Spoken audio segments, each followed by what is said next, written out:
ਕਠਿਨਾਈਆਂ ਕੀ ਹਨ?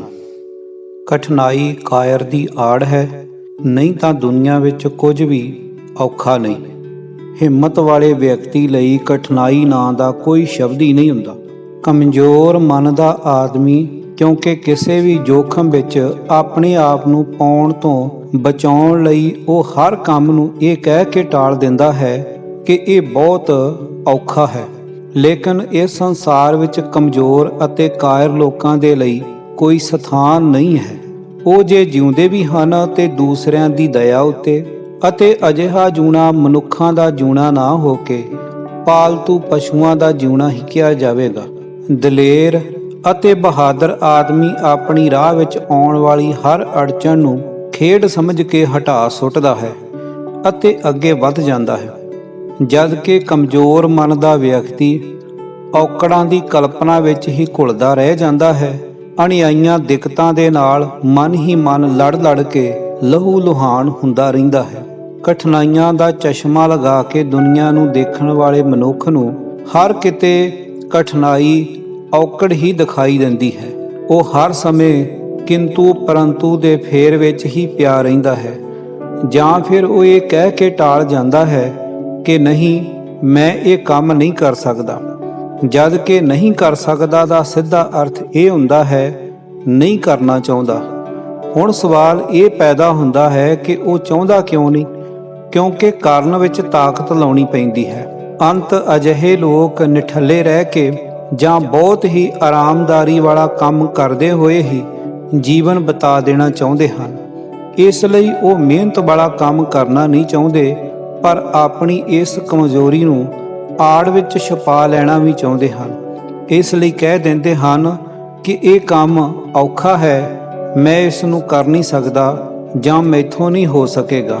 ਸਾਡੇ ਸੰਪਰਕ ਵਿੱਚ ਐਸੇ ਕਈ ਲੋਕ ਆਉਂਦੇ ਰਹਿੰਦੇ ਹਨ ਜੋ ਨੌਕਰੀਆਂ ਦੇ ਲਈ ਪੱਤਰ ਭੇਜਣ ਵਿੱਚ ਵੀ ਸੰਕੋਚ ਕਰਦੇ ਰਹਿੰਦੇ ਹਨ। ਸ਼ਾਇਦ ਪਹਿਲਾਂ ਹੀ ਕਿਤੇ ਇਹ ਅਹਿਸਾਸ ਹੋ ਜਾਂਦਾ ਹੈ ਕਿ ਇਹ ਨੌਕਰੀ ਉਹਨਾਂ ਨੂੰ ਨਹੀਂ ਮਿਲੇਗੀ। ਉਹ ਅਕਸਰ ਇਸ ਤਰ੍ਹਾਂ ਦੇ ਤਰਕ ਦਿੰਦੇ ਹੋਏ ਮਿਲਣਗੇ, ਅਸੀਂ ਕੁਝ ਨਹੀਂ, ਸਭ ਬੇਕਾਰ ਹੈ।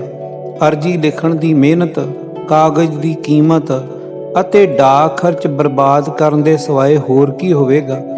ਇਸ ਇੱਕ ਨੌਕਰੀ ਦੇ ਲਈ ਹਜ਼ਾਰਾਂ ਅਰਜ਼ੀਆਂ ਆਈਆਂ ਹੋਣਗੀਆਂ, ਵੱਡੇ ਵੱਡੇ ਲੋਕਾਂ ਦੀਆਂ ਸਿਫਾਰਸ਼ਾਂ ਪਹੁੰਚੀਆਂ ਹੋਣਗੀਆਂ, ਇੱਕ ਤੋਂ ਇੱਕ ਵੱਧ ਕੇ ਉੱਚੀ ਸਿੱਖਿਆ ਵਾਲੇ ਅਤੇ ਅਨੁਭਵ ਵਾਲੇ ਮਨੁੱਖ ਆਉਣਗੇ। ਸਾਨੂੰ ਕੌਣ ਘਾ ਪਾਵੇਗਾ?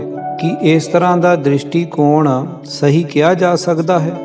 ਇਹੀ ਸੋਚ ਕੇ ਹੱਥ ਤੇ ਹੱਥ ਧਰੀ ਬੈਠੇ ਰਹਿਣ ਨਾਲ ਕੀ ਤੁਸੀਂ ਬੇਰੁਜ਼ਗਾਰੀ ਤੋਂ ਆਪਣਾ ਪਿੰਡ ਛੁਡਾ ਸਕੋਗੇ? ਘਰ ਬੈਠੇ ਤਾਂ ਕਿਤੇ ਕੋਈ ਕੰਮ ਧੰਦਾ ਮਿਲਣ ਤੋਂ ਰਿਹਾ। ਨੌਕਰੀਆਂ ਪਾਉਣ ਦਾ ਜੋ ਤਰੀਕਾ ਹੈ ਉਸੇ ਨੂੰ ਅਪਣਾਉਣਾ ਹੋਵੇਗਾ, ਅਤੇ ਉਹ ਤਰੀਕਾ ਇਹੋ ਹੈ, ਜਿੱਥੇ ਕਿਤੇ ਵੀ ਕੁਝ ਖਾਲੀ ਥਾਵਾਂ ਹੁੰਦੀਆਂ ਹਨ ਉਹ ਲੋਕ ਅਖਬਾਰਾਂ ਵਿੱਚ ਮੰਗ ਛਪਵਾਉਂਦੇ ਹਨ ਜਾਂ ਰੁਜ਼ਗਾਰ ਦਫ਼ਤਰਾਂ ਨੂੰ ਸੂਚਿਤ ਕਰਦੇ ਹਨ। ਨੌਕਰੀ ਪਾਉਣ ਦੇ ਇੱਛੁਕ ਲੋਕਾਂ ਨੂੰ ਨੌਕਰੀ ਦੇ ਲਈ ਆਵੇਦਨ ਪੱਤਰ ਦੇਣਾ ਪੈਂਦਾ ਹੈ, ਜਾਂ ਕਿੰਨੀ ਹੀ ਲੰਬੀ ਲਾਈਨ ਲੱਗੀ ਹੋਵੇ ਉੱਥੇ ਖੜੇ ਹੋਣਾ ਹੀ ਪੈਂਦਾ ਹੈ। ਫਿਰ ਇੰਟਰਵਿਊ ਜਾਂ ਜਾਂਚ ਆਦਿ ਦੇ ਲਈ ਬੁਲਾਵਾ ਆਉਂਦਾ ਹੈ। ਬਹੁਤ ਸਾਰੇ ਲੋਕਾਂ ਵਿੱਚੋਂ ਥੋੜ੍ਹੇ ਜਿਹੇ ਜਾਂ ਇੱਕ ਦੋ ਲੋਕਾਂ ਨੂੰ ਯੋਗ ਜਾਣ ਕੇ ਚੁਣ ਲਿਆ ਜਾਂਦਾ ਹੈ। ਜੇ ਹਰ ਕੋਈ ਇਹ ਸੋਚ ਕੇ ਘਰ ਬੈਠਾ ਰਹੇ ਕਿ ਇੰਨੇ ਜਣਿਆਂ ਦੀ ਭੀੜ ਵਿੱਚੋਂ ਮੈਨੂੰ ਕੌਣ ਚੁਣੇਗਾ, ਤਾਂ ਜ਼ਾਹਰ ਹੈ ਨਾ ਕਿਸੇ ਦਫ਼ਤਰ ਜਾਂ ਕਾਰਖਾਨੇ ਨੂੰ ਕੋਈ ਕਰਮਚਾਰੀ ਮਿਲੇ, ਨਾ ਕਿਸੇ ਬੇਰੁਜ਼ਗਾਰ ਨੂੰ ਕੰਮ। ਇਹੀ ਸਥਿਤੀ ਨੌਕਰੀ ਵਿੱਚ ਤਰੱਕੀ ਪਾਉਣ ਅਤੇ ਉੱਚੇ ਪਦ ਉੱਤੇ ਪਹੁੰਚਣ ਦੀ ਵੀ ਹੈ। ਜੇ ਤੁਸੀਂ ਇਹ ਮੰਨ ਕੇ ਬੈਠੇ ਰਹੋ ਕਿ ਤੁਹਾਡੇ ਉੱਪਰ ਇੰਨੇ ਸਾਰੇ ਲੋਕ ਪਏ ਹਨ ਅਤੇ ਫਲਾਣੇ ਤਾਂ ਐਸੇ ਹਨ ਜਿਨ੍ਹਾਂ ਨੂੰ ਮਾਲਕ ਜਾਂ ਅਫਸਰ ਬਹੁਤ ਚਾਹੁੰਦੇ ਹਨ, ਤਾਂ ਨਿਸ਼ਚਿਤ ਜਾਣੋ ਕਿ ਤੁਹਾਨੂੰ ਕਦੇ ਅੱਗੇ ਵਧਣ ਦਾ ਮੌਕਾ ਨਹੀਂ ਮਿਲੇਗਾ ਅਤੇ ਤੁਸੀਂ ਉੱਥੇ ਦੇ ਉੱਥੇ ਹੀ ਪਏ ਸੜਦੇ ਰਹੋਗੇ। ਤੁਸੀਂ ਇਹ ਕਿਉਂ ਨਹੀਂ ਸੋਚਦੇ ਕਿ ਤੁਸੀਂ ਇਸ ਛੋਟੀ ਜਿਹੀ ਨੌਕਰੀ ਉੱਤੇ ਬਣੇ ਰਹਿਣ ਦੇ ਲਈ ਪੈਦਾ ਨਹੀਂ ਹੋਏ ਹੋ, ਬਲਕਿ ਤੁਸੀਂ ਪੂਰੀ ਕੋਸ਼ਿਸ਼ ਕਰਕੇ ਉੱਪਰ ਉੱਠਣਾ ਹੈ। ਜੇ ਉਹ ਲੋਕ ਮਾਲਕਾਂ ਦੇ ਚਹੇਤੇ ਬਣ ਸਕਦੇ ਹਨ ਤਾਂ ਤੁਸੀਂ ਕਿਉਂ ਨਹੀਂ ਬਣ ਸਕਦੇ? ਆਖਰ ਉਹਨਾਂ ਦੇ ਸਿਰ ਤੇ ਕੋਈ ਸੁਰਖਾਬ ਦੇ ਪਰ ਤਾਂ ਨਹੀਂ ਲੱਗੇ ਹੋਏ। ਉਹ ਵੀ ਤਾਂ ਤੁਹਾਡੇ ਵਰਗੇ 2 ਹੱਥ ਅਤੇ 2 ਪੈਰਾਂ ਵਾਲੇ ਆਦਮੀ ਹਨ। ਬਸ ਅੰਤਰ ਸਿਰਫ ਇੰਨਾ ਹੈ, ਉਹਨਾਂ ਨੇ ਕਦੇ ਇਹ ਨਹੀਂ ਸੋਚਿਆ ਕਿ ਉਹ ਤਰੱਕੀ ਨਹੀਂ ਕਰ ਸਕਦੇ। ਜਰਾ ਸੋਚੋ ਕਿ ਜਦੋਂ ਉਹ ਤੁਹਾਡੀ ਥਾਂ ਰਹੇ ਹੋਣਗੇ ਤਾਂ ਉਦੋਂ ਉਹਨਾਂ ਦੀ ਜਗ੍ਹਾ ਤੇ ਕੋਈ ਹੋਰ ਨਾ ਰਹੇ ਹੋਣਗੇ। ਜੇ ਉਸ ਸਮੇਂ ਉਹ ਵੀ ਤੁਹਾਡੀ ਤਰ੍ਹਾਂ ਨਿਰਾਸ਼ ਹੋ ਕੇ ਪਏ ਰਹੇ ਹੁੰਦੇ ਤਾਂ ਅੱਜ ਤੁਹਾਡੀ ਈਰਖਾ ਦਾ ਵਿਸ਼ਾ ਕਿਵੇਂ ਬਣ ਸਕਦੇ ਸਨ। ਇਸ ਦਾ ਇੱਕ ਹੋਰ ਪੱਖ ਵੀ ਹੈ। ਜਦੋਂ ਤੁਸੀਂ ਮੰਨ ਲੈਂਦੇ ਹੋ ਕਿ ਤੁਸੀਂ ਉੱਚੇ ਨਹੀਂ ਉੱਠ ਸਕਦੇ ਤਾਂ ਫਿਰ ਆਮ ਤੌਰ ਤੇ ਤੁਸੀਂ ਆਪਣੀ ਜਗ੍ਹਾ ਤੇ ਵੀ ਸਦਾ ਬਣੇ ਨਹੀਂ ਰਹਿ ਸਕਦੇ, ਕਿਉਂਕਿ ਤੁਸੀਂ ਕੰਮ ਵਿੱਚ ਨਾ ਤਾਂ ਉਤਸ਼ਾਹ ਮਹਿਸੂਸ ਕਰ ਸਕੋਗੇ, ਨਾ ਆਪਣੀ ਪੂਰੀ ਸਮਰੱਥਾ ਆਪਣੇ ਕੰਮ ਵਿੱਚ ਲਗਾ ਸਕੋਗੇ। ਨਤੀਜੇ ਵਜੋਂ ਕੰਮ ਠੀਕ ਤਰ੍ਹਾਂ ਨਾਲ ਨਹੀਂ ਹੋਵੇਗਾ ਅਤੇ ਕੰਮ ਗਲਤ ਹੋਵੇਗਾ। ਜਾਨੀ ਮਾਲਕ ਦਾ ਹਰਜ ਹੋਵੇਗਾ ਤਾਂ ਉਹ ਕਦੋਂ ਤੱਕ ਤੁਹਾਨੂੰ ਰੱਖ ਸਕੇਗਾ। ਤੁਹਾਨੂੰ ਤਾਂ ਇਹ ਮੰਨ ਕੇ ਜੀਵਨ ਵਿੱਚ ਚੱਲਣਾ ਹੋਵੇਗਾ ਕਿ ਜੋ ਕੁਝ ਵੀ ਤੁਸੀਂ ਹੋ ਕਿਸੇ ਵੀ ਪਹਿਲਾਂ ਨਿਸ਼ਚਿਤ ਕੀਤੀ ਨੀਤੀ ਦੇ ਕਾਰਨ ਨਹੀਂ ਹੋ, ਅਤੇ ਜੋ ਕੁਝ ਵੀ ਤੁਸੀਂ ਹੋਵੋਗੇ ਉਹ ਸਿਰਫ ਆਪਣੇ ਉਦਮ ਨਾਲ ਹੋਵੋਗੇ, ਨਾ ਕਿ ਕਿਸੇ ਵੀ ਹੋਰ ਸ਼ਕਤੀ ਦੀ ਸਹਾਇਤਾ ਨਾਲ। ਕਿਸੇ ਦੀ ਸਹਾਇਤਾ ਉੱਤੇ ਨਿਰਭਰ ਰਹਿ ਕੇ ਕਦੇ ਕੋਈ ਪ੍ਰੋਗਰਾਮ ਨਾ ਬਣਾਓ, ਨਹੀਂ ਤਾਂ ਸਮਝ ਲਓ ਤੁਹਾਡੇ ਰਸਤੇ ਤੇ ਪੈਰ ਪੈਰ ਤੇ ਔਕੜਾਂ ਮਿਲਣਗੀਆਂ। ਆਪਣੀ ਸਹਾਇਤਾ ਖੁਦ ਕਰਨ ਵਾਲੇ ਦੀ ਸਹਾਇਤਾ ਦੇ ਲਈ ਸਭ ਆ ਖੜੇ ਹੁੰਦੇ ਹਨ। ਆਪਣੀਆਂ ਕਠਿਨਾਈਆਂ ਨੂੰ ਵਧਾ ਚੜ੍ਹਾ ਕੇ ਬਿਆਨ ਕਰਨ ਦੀ ਆਦਤ ਵੀ ਬੜੀ ਘਾਤਕ ਸਿੱਧ ਹੁੰਦੀ ਹੈ। ਤੁਸੀਂ ਜਦੋਂ ਹਰ ਸਮੇਂ ਕਿਸੇ ਦੇ ਅੱਗੇ ਆਪਣੀਆਂ ਮੁਸੀਬਤਾਂ ਦਾ ਰੋਣਾ ਰੋਂਦੇ ਰਹੋਗੇ ਤਾਂ ਲੋਕ ਤੁਹਾਡੇ ਤੋਂ ਕਤਰਾਉਣ ਲੱਗਣਗੇ ਅਤੇ ਤੁਸੀਂ ਸਭ ਦੇ ਲਈ ਮਖੌਲ ਦੇ ਪਾਤਰ ਬਣ ਕੇ ਰਹਿ ਜਾਵੋਗੇ। ਜੀਵਨ ਦਾ ਇੱਕ ਸੁਨਹਿਰੀ ਅਸੂਲ ਯਾਦ ਰੱਖੋ ਕਿ ਆਪਣੀਆਂ ਮੁਸ਼ਕਲਾਂ ਨੂੰ ਤੁਸੀਂ ਖੁਦ ਹੀ ਸਰਲ ਬਣਾਉਣਾ ਹੈ ਅਤੇ ਕਿਸੇ ਦੇ ਸਾਹਮਣੇ ਆਪਣੀ ਕੋਈ ਮੁਸ਼ਕਲ ਲੈ ਕੇ ਨਹੀਂ ਜਾਣਾ, ਕਿਉਂਕਿ ਹਰ ਕਿਸੇ ਦੇ ਪਾਸ ਆਪਣੀਆਂ ਮੁਸ਼ਕਲਾਂ ਹੀ ਇੰਨੀਆਂ ਜ਼ਿਆਦਾ ਹਨ ਕਿ ਉਹਨਾਂ ਨੂੰ ਆਪਣੀਆਂ ਦਿੱਕਤਾਂ ਜਾਣਨ ਦੀ ਵੀ ਫੁਰਸਤ ਨਹੀਂ। ਇਸ ਤੋਂ ਤਾਂ ਚੰਗਾ ਇਹ ਹੋਵੇ ਕਿ ਤੁਸੀਂ ਕਿਸੇ ਦੂਸਰੇ ਦੀ ਐਸੀ ਮੁਸ਼ਕਲ ਹੱਲ ਕਰਨ ਦੀ ਕੋਸ਼ਿਸ਼ ਕਰੋ ਜਿਸ ਨੂੰ ਤੁਸੀਂ ਆਪਣੀਆਂ ਸਾਰੀਆਂ ਕਠਿਨਾਈਆਂ ਦੇ ਬਾਵਜੂਦ ਕਰ ਸਕਦੇ ਹੋ। ਤਾਂ ਫਿਰ ਉਹ ਵੀ ਤੁਹਾਡੀ ਕਿਸੇ ਇੱਕ ਕਠਿਨਾਈ ਨੂੰ ਆਪਣੀਆਂ ਕਠਿਨਾਈਆਂ ਵਿੱਚੋਂ ਇੱਕ ਘੱਟ ਹੋ ਗਈ ਅਨੁਭਵ ਕਰਕੇ ਬਦਲੇ ਵਿੱਚ ਤੁਹਾਡੇ ਕਿਸੇ ਕੰਮ ਆ ਸਕੇਗਾ। ਸੋ ਕਠਿਨਾਈਆਂ ਦਾ ਹੱਲ ਤੁਸੀਂ ਆਪਣੇ ਦੁੱਖੜੇ ਰੋ ਕੇ ਨਹੀਂ ਕਰ ਸਕਦੇ, ਬਲਕਿ ਦੂਸਰੇ ਦਾ ਦੁੱਖ ਦੂਰ ਕਰਕੇ ਕਰ ਸਕਦੇ ਹੋ। ਇਹ ਗੱਲ ਵੀ ਹਮੇਸ਼ਾ ਯਾਦ ਰੱਖੋ ਕਿ ਤੁਸੀਂ ਹੱਸੋਗੇ ਤਾਂ ਸਾਰੀ ਦੁਨੀਆ ਤੁਹਾਡੇ ਨਾਲ ਹੱਸੇਗੀ, ਪਰ ਜੇ ਤੁਸੀਂ ਰੋਵੋਗੇ ਤਾਂ ਤੁਹਾਨੂੰ ਇਕੱਲੇ ਹੀ ਰੋਣਾ ਪਵੇਗਾ। ਸੋ ਤੁਹਾਡਾ ਰੋਣਾ ਵੀ ਆ ਰਿਹਾ ਹੋਵੇ ਤਾਂ ਅੰਦਰ ਹੀ ਅੰਦਰ ਪੀ ਜਾਵੋ ਅਤੇ ਉੱਪਰ ਤੋਂ ਅਜਿਹਾ ਪ੍ਰਗਟ ਕਰੋ ਕਿ ਤੁਸੀਂ ਹੱਸ ਰਹੇ ਹੋ।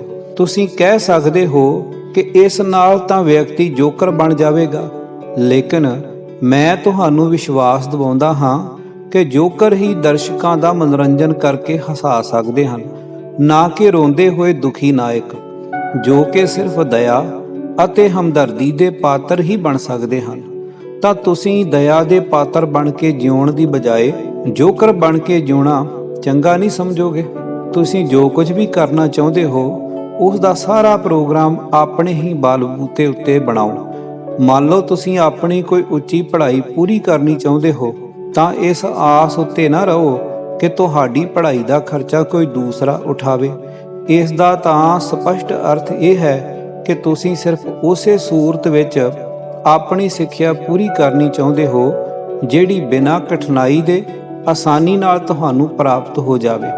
ਜਾਨੀ ਇਹ ਕਿ ਤੁਹਾਡੇ ਮਨ ਵਿੱਚ ਵਾਕਈ ਅੱਗੇ ਪੜ੍ਹਨ ਦੀ ਆਸ ਨਹੀਂ ਹੈ, ਬਲਕਿ ਸਿਰਫ ਹਲਕੀ ਜਿਹੀ ਇੱਕ ਇੱਛਾ ਹੈ ਜੋ ਪੂਰੀ ਹੋ ਜਾਵੇ ਤਾਂ ਠੀਕ, ਨਾ ਹੋਵੇ ਤਾਂ ਵੀ ਠੀਕ, ਕਿਉਂਕਿ ਜੇ ਸੱਚੀ ਲਗਨ ਹੁੰਦੀ ਤਾਂ ਤੁਸੀਂ ਉਸ ਦੇ ਲਈ ਹਰ ਪ੍ਰਕਾਰ ਦਾ ਕਸ਼ਟ ਝੱਲਣ ਦੇ ਲਈ ਵੀ ਤਿਆਰ ਹੁੰਦੇ ਅਤੇ ਇਸ ਲਈ ਦਿੱਤਾ ਗਿਆ ਕਿਸੇ ਵੀ ਸੁਵਿਧਾ ਦਾ ਬਲੀਦਾਨ ਵੱਡਾ ਨਾ ਹੁੰਦਾ। ਸੁੱਖ ਸੁਵਿਧਾਵਾਂ ਵੀ ਬਣੀਆਂ ਰਹਿਣ ਅਤੇ ਨਿਸ਼ਾਨਾ ਵੀ ਪੂਰਾ ਹੋ ਜਾਵੇ, ਇਹ ਸੰਭਵ ਨਹੀਂ ਹੁੰਦਾ।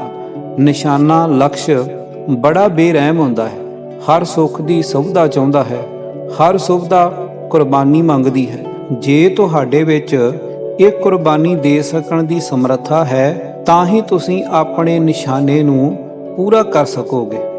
ਜਿਸ ਦੇ ਮਨ ਵਿੱਚ ਜੀਵਨ ਵਿੱਚ ਕੁਝ ਕਰਨ ਦੀ ਤੇਜ਼ ਇੱਛਾ ਹੁੰਦੀ ਹੈ, ਉਹ ਕਿਸੇ ਗੱਲ ਦੀ ਪਰਵਾਹ ਨਹੀਂ ਕਰਦਾ। ਅਜਿਹਾ ਆਦਮੀ ਕਦੇ ਛੋਟੇ ਰਸਤੇ ਖੋਜਣ ਦੇ ਚੱਕਰ ਵਿੱਚ ਵੀ ਨਹੀਂ ਪੈਂਦਾ। ਛਲ ਕਪਟ ਕਰਨ ਦੀ ਜ਼ਰੂਰਤ ਵੀ ਉਸ ਨੂੰ ਨਹੀਂ ਪੈਂਦੀ। ਮਿਹਨਤ ਅਤੇ ਲਗਨ ਉਸ ਦੇ ਸੁਭਾਅ ਦੇ ਅਨਿੱਖੜਵੇਂ ਅੰਗ ਬਣ ਚੁੱਕੇ ਹੁੰਦੇ ਹਨ। ਉਸ ਦੀ ਦ੍ਰਿਸ਼ਟੀ ਹਰ ਪਲ ਆਪਣੇ ਨਿਸ਼ਾਨੇ ਉੱਤੇ ਟਿਕੀ ਰਹਿੰਦੀ ਹੈ। ਉਸ ਦਾ ਧਿਆਨ ਸਦਾ ਆਪਣੇ ਨਿਸ਼ਾਨੇ ਉੱਤੇ ਟਿਕਿਆ ਹੁੰਦਾ ਹੈ ਅਤੇ ਉਹ ਛਲ ਕਪਟ ਕਰਨ ਦੇ ਵੱਲ ਆਪਣਾ ਮਨ ਹੀ ਨਹੀਂ ਲਿਜਾਂਦਾ। ਇਸ ਦੇ ਇਲਾਵਾ ਅਜਿਹਾ ਵਿਅਕਤੀ ਆਪਣੀ ਦ੍ਰਿਸ਼ਟੀ ਵਿੱਚ ਇੰਨਾ ਉੱਚਾ ਉੱਠ ਚੁੱਕਿਆ ਹੁੰਦਾ ਹੈ ਕਿ ਛੋਟੀਆਂ ਚੀਜ਼ਾਂ ਵਿੱਚ ਉਲਝ ਕੇ ਉਹ ਆਪਣੀਆਂ ਨਜ਼ਰਾਂ ਵਿੱਚ ਗਿਰਨਾ ਗਵਾਰਾ ਨਹੀਂ ਕਰਦਾ। ਜਿਸ ਦੀ ਦ੍ਰਿਸ਼ਟੀ ਉੱਤੇ ਜਿੱਤ ਜੰਮੀ ਹੁੰਦੀ ਹੈ, ਉਹ ਯੁੱਧ ਦੀਆਂ ਮੁਸ਼ਕਲਾਂ ਨੂੰ ਕੋਈ ਮਹੱਤਵ ਨਹੀਂ ਦੇ ਸਕਦਾ, ਕਿਉਂਕਿ ਉਸ ਨੂੰ ਇਹਨਾਂ ਤੋਂ ਕੋਈ ਭੈ ਨਹੀਂ ਲੱਗਦਾ। ਕਿਉਂਕਿ ਜਿੱਤ ਦੀ ਆਸ ਉਸ ਦੇ ਮਨ ਵਿੱਚ ਹਿੰਮਤ ਅਤੇ ਦਲੇਰੀ ਭਰ ਦਿੰਦੀ ਹੈ। ਨੈਪੋਲੀਅਨ ਨੂੰ ਆਲਪਸ ਪਰਬਤ ਦੀਆਂ ਬਰਫੀਲੀਆਂ ਟੀਸੀਆਂ ਤੱਕ ਦਿਖਾਈ ਨਹੀਂ ਦਿੱਤੀਆਂ ਸਨ। ਉਹ ਤਾਂ ਆਪਣੀ ਜਿੱਤ ਦੀ ਗਰਮੀ ਵਿੱਚ ਅੱਗੇ ਵਧਦਾ ਜਾ ਰਿਹਾ ਸੀ ਅਤੇ ਪਰਬਤ ਦੀ ਬਰਫ਼ ਪਿਘਲਦੀ ਜਾ ਰਹੀ ਸੀ। ਉਸੇ ਦੀ ਫੌਜ ਦੇ ਕਈ ਅਫਸਰ ਹਿੰਮਤ ਹਾਰ ਬੈਠੇ ਸਨ, ਕਿਉਂਕਿ ਉਹਨਾਂ ਦੇ ਅੰਦਰ ਲਕਸ਼ ਦੀ ਉਹ ਗਰਮੀ ਨਹੀਂ ਸੀ ਜੋ ਬਰਫੀਲੇ ਪਹਾੜਾਂ ਨੂੰ ਪਿਘਲਾ ਸਕਦੀ। ਅਸਲ ਵਿੱਚ ਮੁਸ਼ਕਲਾਂ ਤਾਂ ਉਹਨਾਂ ਕਾਇਰ ਪਸ਼ੂਆਂ ਦੀ ਤਰ੍ਹਾਂ ਹੁੰਦੀਆਂ ਹਨ ਜੋ ਮੌਕਾ ਮਿਲਦਿਆਂ ਹੀ ਹਮਲਾ ਕਰਨ ਤੋਂ ਨਹੀਂ ਚੁੱਕਦੇ, ਲੇਕਿਨ ਗਿੱਦੜ ਭਬਕੀਆਂ ਬਰਾਬਰ ਦਿੰਦੇ ਰਹਿੰਦੇ ਹਨ। ਇਹਨਾਂ ਗਿੱਦੜ ਭਬਕੀਆਂ ਤੋਂ ਡਰ ਕੇ ਸਾਨੂੰ ਆਪਣੇ ਕਿਸੇ ਪ੍ਰੋਗਰਾਮ ਨੂੰ ਛੱਡਣ ਦੀ ਜ਼ਰੂਰਤ ਨਹੀਂ। ਕੁੱਤਿਆਂ ਨੂੰ ਭੌਂਕਦੇ ਰਹਿਣ ਦਿਓ ਅਤੇ ਆਪਣੇ ਰਸਤੇ ਤੇ ਵਧਦੇ ਚਲੇ ਜਾਓ।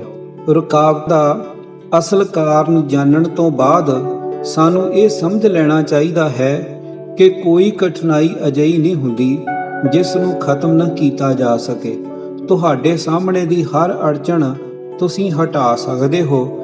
ਅੱਖ ਦੇ ਨੇੜੇ ਇੱਕ ਛੋਟਾ ਜਿਹਾ ਪੈਸਾ ਰੱਖ ਕੇ ਤੁਸੀਂ ਸੂਰਜ ਤੱਕ ਨੂੰ ਢੱਕ ਸਕਦੇ ਹੋ।